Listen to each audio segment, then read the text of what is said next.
Reserve bank के पास जो आंकड़े और आकलन हैं, उनमें अर्थव्यवस्था की सूरत काफ़ी सुधरी हुई दिखाई देती है। इस बात से केंद्र और राज्य की सरकारों को, उद्योगपतियों और आम आदमी को कुछ आश्वस्ति मिलनी चाहिए। अर्थव्यवस्था की सूरत सुधरेगी तो तमाम आइटमों और सेवाओं की मांग में भी सुधार होगा। जय हिंद दोस्तों, स्वागत है आपका आपके अपने YouTube channel trail blazer the study point में। आज हम लोग बात करेंगे धीरे धीरे रफ्तार पकड़ती अर्थव्यवस्था के बारे में, जिसमें अप्स डाउन्स लगातार जारी हैं। तो चलिए बिना किसी देरी के शुरू करते हैं आज का ये डिस्कशन। भारतीय रिजर्व बैंक को भारत के उन संस्थानों में चिन्हित किया जा सकता है जिनके द्वारा दिए गए आंकड़े और आकलन गहन विश्लेषण और प्रामाणिक सूचनाओं पर आधारित होते हैं। वित्त मंत्रालय, भारत सरकार और रिजर्व बैंक की पहुंच उन सूचनाओं और आंकड़ों तक होती है जहां पर कोई शोधकर्ता या संस्थान पहुंच भी नहीं सकता। इसलिए जब रिजर्व बैंक कहता है कि 2021-22 में 10% विकास दर हासिल होने की उम्मीद है, तो अर्थव्यवस्था को लेकर एक आश्वस्ति का भाव जगना चाहिए। रिजर्व बैंक के मुताबिक चालू वित्त वर्ष की शुरुआती तीनों तिमाहियों में विकास दर नकारात्मक रहेगी, जो अंतिम तिमाही यानी जनवरी से मार्च 2021 में 0.5% रह सकती है। अप्रैल से जून 2021 की तिमाही में विकास दर 20.6% रहने की बात कही है। शुक्रवार को मौद्रिक नीति की समीक्षा करते हुए RBI governor doctor Shaktikanta Das ने वर्ष 2020-21 के दौरान अर्थव्यवस्था में 9.5% की गिरावट का अनुमान लगाया है। यानी रिजर्व बैंक का कहना है कि जनवरी मार्च 2021 की अवधि में हालात बदलेंगे, नकारात्मक से सकारात्मक की ओर, और फिर अप्रैल से जून 2021 में तेज रफ्तार से विकास होगा। अप्रैल जून 2021 में 20.6% की रफ्तार से विकास होगा। इस आकलन से यह आशंका दूर होनी चाहिए कि कोरोना जनित मंदी लंबी चलेगी। कारोबारी रिजर्व बैंक के आशावाद के प्रति बहुत सकारात्मक रुख दिखा रहे हैं। आरबीआई की नीतिगत घोषणा का घरेलू बाजार पर असर पड़ा और सप्ताह के आखिरी कारोबारी दिन यह बढ़त पर बंद हुआ। यह लगातार 7वां कारोबारी सत्र है जब सेंसेक्स निफ्टी मजबूती के साथ बंद हुई। बॉम्बे स्टॉक एक्सचेंज का प्रमुख इंडेक्स सेंसेक्स 0.81% की बढ़त के साथ 326.82 अंक ऊपर 40,509.49 के स्तर पर बंद हुआ। वहीं नेशनल स्टॉक एक्सचेंज का निफ्टी 0.67% यानी 79.60 अंक की बढ़त के साथ 11,914.20 स्तर पर बंद हुआ। सेंसेक्स या निफ्टी यानी स्टॉक बाजारों में बढ़त या गिरावट का भविष्य की आशंकाओं और आशाओं के आधार पर भी होती है। यानी कुल मिलाकर कंपनियों की तरफ से जिस तरह के आंकड़े आ रहे हैं, उनके आधार पर बाजार को उम्मीद है कि भविष्य बेहतरी की ओर ही जा रहा है। आरबीआई का आकलन है कि 2020-21 में अर्थव्यवस्था 9.5% सिकुड़ेगी, पर अगले ही साल हालात बेहतर हो जाएंगे।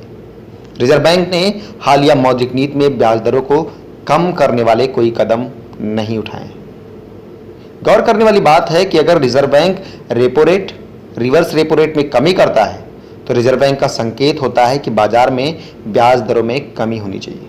ऐसी मांग थी कई आर्थिक विश्लेषकों की कि ब्याज दरों में कटौती होनी चाहिए ताकि बाजार में तमाम आइटमों की मांग में बढ़ोतरी हो। रिजर्व बैंक आश्वस्त लगता है कि बाजार में तमाम वस्तुओं और सेवाओं की मांग में बढ़ोतरी होगी। ब्याज दरों में कटौती के हथियार के इस्तेमाल के बगैर ब्याज कटौती के ब्रह्मास्त्र को रिजर्व बैंक ने अभी बचाकर रखा है, यानी इसका इस्तेमाल आगे कभी भी किया जा सकता है। कुल मिलाकर अगर देखा जाए तो रिजर्व बैंक के आशावाद के मूल में कुछ महत्वपूर्ण कारण दिखते हैं। खेती किसानी की स्थिति ठीक चल रही है। ग्रामीण अर्थव्यवस्था में मजबूती के समाचार हैं। राजकोषीय घाटे को लेकर भी आरबीआई ने कुछ अनुमान पेश किए हैं।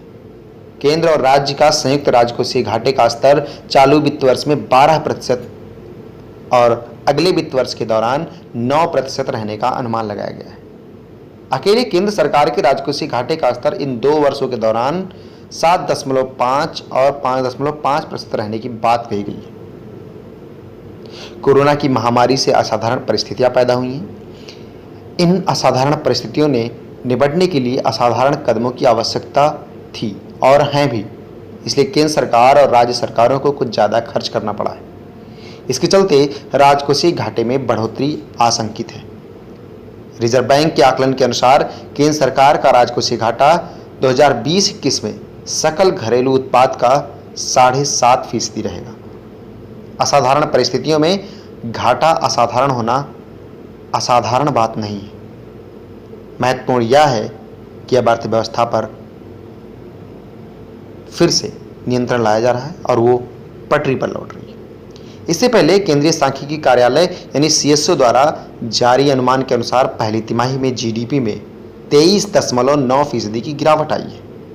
मौद्रिक नीति समिति की बुधवार को शुरू हुई बैठक के बाद RBI गवर्नर शक्तिकांत दास ने कहा कि भारतीय अर्थव्यवस्था कोरोना वायरस के खिलाफ अभियान में निर्णायक चरण में प्रवेश कर रही है। रिजर्व बैंक के अनुसार अप्रैल से जून तिमाही में अर्थव्यवस्था में आई गिरावट अब पीछे रह गई है और अर्थव्यवस्था में उम्मीद की किरण दिखने लगी है। महंगाई दर लक्ष्य के दायरे में आने के आसार हैं। लक्ष्य यह है कि महंगाई दर 2 से 6% के दायरे में रहे। हाल के समय में खुदरा महंगाई दर 6% की दर से ऊपर पहुंच गई। ये रिजर्व बैंक और सरकार के लिए चिंता का विषय है। रिजर्व बैंक का आकलन है कि महंगाई दर कम हो सकती है। महंगाई दर कम होने का एक परिणाम यह होगा कि रिजर्व बैंक ब्याज दरों को घटाने की प्रक्रिया फिर तेज कर सकती है। तेज महंगाई दर अगर है तो ब्याज दरों में कटौती के अपने खतरे होते हैं। तेज महंगाई दर का मतलब यह है कि तमाम वस्तुओं की मांग बढ़ रही है। ब्याज दरों में कटौती करके तमाम चीज़ों को खरीदना अगर सस्ता कर दिया जाए तो महंगाई और बढ़ जाएगी। महंगाई एक सीमा के बाद अर्थव्यवस्था और आम आदमी के लिए घातक ही होती है। इसलिए रिजर्व बैंक महंगाई दर को लेकर बहुत संवेदनशील रहता है। कुल मिलाकर रिजर्व बैंक के पास जो आंकड़े और आकलन हैं उनमें अर्थव्यवस्था की सूरत थोड़ी सुधरी हुई दिखाई देती है। इस बात से केंद्र और राज्य की सरकारों को, उद्योगपतियों और आम आदमी को कुछ आश्वस्ति मिलनी चाहिए। अर्थव्यवस्था की सूरत सुधरेगी तो तमाम आइटमों और सेवाओं की मांग में भी सुधार होगा। मौद्रिक नीतियों से जुड़ी घोषणाओं के साथ RBI ने कुछ और महत्वपूर्ण घोषणाएं की हैं, जैसे 24 घंटे इलेक्ट्रॉनिक माध्यम से पेमेंट सेटलमेंट करने की सुविधा दिसंबर से शुरू हो जाएगी। होम लोन को लेकर नियमों में बदलाव किया गया है ताकि बैंक और NBFC ज़्यादा होम लोन वितरित कर सकें। बॉन्ड बाजार व कॉरपोरेट सेक्टर की मदद के लिए कुछ दूसरी घोषणाएं भी हैं जिनसे अर्थव्यवस्था को पटरी पर लाने में मदद मिलेगी। आई होप आप लोगों को वीडियो देखकर कुछ जानकारी मिलेगी।